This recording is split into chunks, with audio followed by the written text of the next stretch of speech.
Could you lay up for us again exactly what these deportation policies that are being articulated, even in the softness of, oh, well, you know, if a family member wants to go after the person we deported is going, you know, you can self-deport, all of that, how that impacts the economy, this idea, the interconnectedness of the migrant communities that are the bedrock of our economy right now being pulled out, and what that may mean for prices for those folks who were so concerned about the price of eggs. Yeah, thank you, Michael. Gladly, I will lay it out.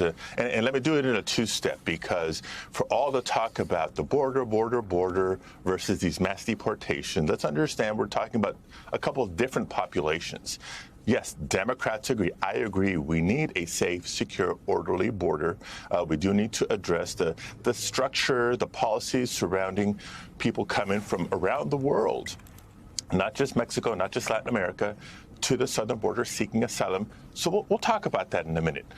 When Trump talks about mass deportations, we're talking about people who have been in the United States, in some cases years, in many cases decades, living here, working here, paying taxes here, contributing to the economy, and represent a disproportionate percentage of the workforce in a number of key industries, whether it's farm workers, right, agricultural workers, meatpacking plants, other food processing facilities, hospitality, construction, healthcare, etc.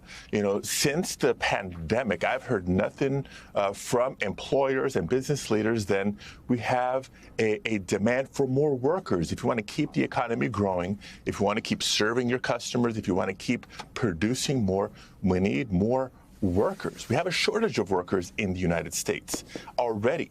Now imagine deporting 4 million, 6 million, 8 million, 10 million workers, and what that would do to the difficulty for the private sector to serve and to produce. Yes, prices will go up. It's simple economics. And so again, Democrats, if you want to target, you know, violent criminals, convicted criminals for deportation, that's one thing.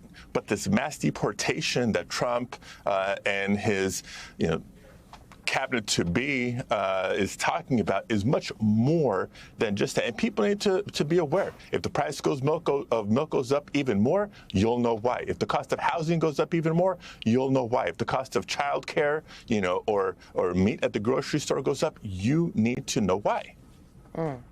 I mean, it is all connected. None of this is happening in a vacuum. And I really encourage people to take a look at the Time interview that the president-elect did with Time, that Donald Trump did. He was very clear about literally potentially even deporting people who are currently Americans, who are here legally, who either have who are here with a legal status, with a legal status in some way, shape, or form, or who were born here. He talks about, in the interview with our colleague Kristen Welker, revoking birthright citizenship. He literally says, you know, I wanted to maybe do an executive order. Don't know if we can do that. We'll see. But we have to do something about it because we're the only country in the world that has that. Birthright citizenship means anybody who's born in America is an American. This is, I think, perhaps a little bit more expansive than what is just happening at the U.S.-Mexico border. And Simone, what you said is fundamental. It's in the Constitution, right? Birthright citizenship is in the Constitution. So it's not an executive order that will do away with it. It's not even a bill that may pass a Republican majority Congress that will do away with it. It's very different. I also appreciate the point you raised about what we refer to as mixed status families, right? If there's an undocumented immigrant in America, chances are they live in a household with someone who is at least a legal permanent resident for the time being, or very likely a citizen. It could be their spouse. That was what the executive order that President Biden announced back in June sought to do. If you're a long-term, undocumented immigrant, but your spouse is a citizen, you have citizen children, then there ought to be a temporary protection for you and maybe a pathway to citizenship for you if you're otherwise a law-abiding citizen.